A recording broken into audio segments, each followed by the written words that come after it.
There are still royal courts in various parts of the world. But like most crown heads, they're seeking ways to adapt to the modern world. And so is the church.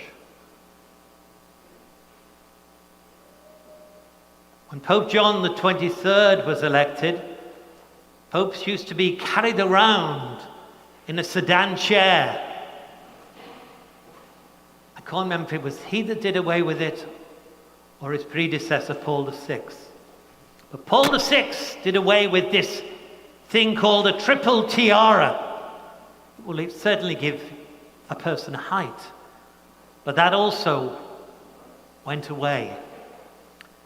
And one of perhaps the images of our present Pope that's so powerful was of his first Holy Thursday, washing the feet of prisoners and men and women, Muslims. So a different shift in how we see church. But one of the most exquisite that I've seen depicted in film is that of Franco Zeffirelli's film, Brother, Sun, Sister, Moon. St. Francis, as you know, came from a wealthy, well-to-do family, but he literally gave it up to become a beggar. So he'd go around in rags, he didn't wear shoes, and some people were telling him his interpretation of the gospel was too harsh. It can't be done. So he took his band of beggars to Pope Urban III. This was how it was depicted. It is a true story.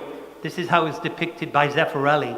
This enormous court with an enormously high stairway in the most beautiful tiles, and surrounding were all those in attendance, of course men, in enormously fine clothing, with beautiful hats. And in come this ragamuffin group called well, probably weren't called Franciscans then. It's a beautiful film. Alec Guinness played Pope Urban III. And his beautiful white robes, he walked down the stairs and he came to Francis. And Francis told a tale. He said, I see a lark flying in the sky. It needs very little to be kept alive. A little water, a few berries, and then he says it soars into the heights of heaven. Pope Urban says to him, with our preoccupation of original sin, we forgot original blessings. And he asked him why he came, and he said, because people don't think our way of life is compatible with the church, and he so wanted it to be. And Pope Urban told him, not in words but in gestures, what he thought of that which he was doing. He got on his knees, much to the alarm of all those in attendance, and kissed the feet of this poor beggar. And he said in his day, when he was young, he too had visions of living a simpler life, but got caught up in church authority. And so it happens still. Francis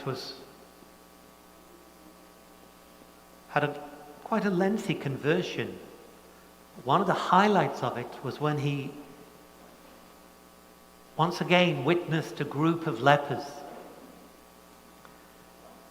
And at first he was appalled and horrified at the sight of these disfigured people. But he kissed the leper, and his heart was changed. He knew that he wanted to serve God in the poor. It was St. Lawrence the Deacon that when he was asked to give up the treasures of the church to the enemy, he didn't bring out the fancy vestments or the rich gold chalices.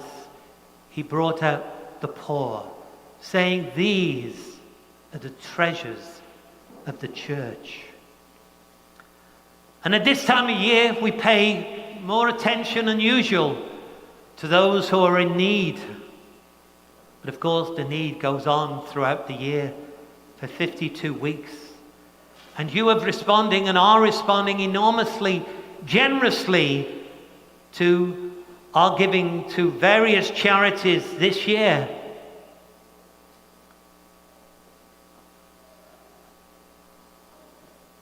Francis was no longer appalled by those in need, no longer appalled by the disfigured leper, but he looked into their eyes and saw them as another Christ. How do we look at those in need? How do we look at those that are disfigured through illness?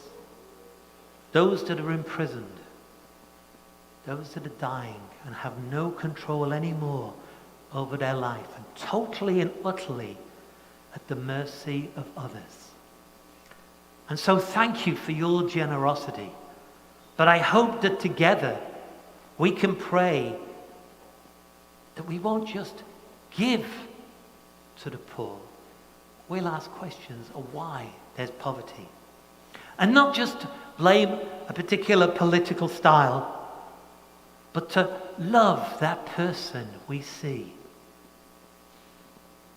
Yes, we heard Deacon proclaim the poor are our passport to heaven, but only if we look at them and experience them as the image and likeness of the very Christ we worship.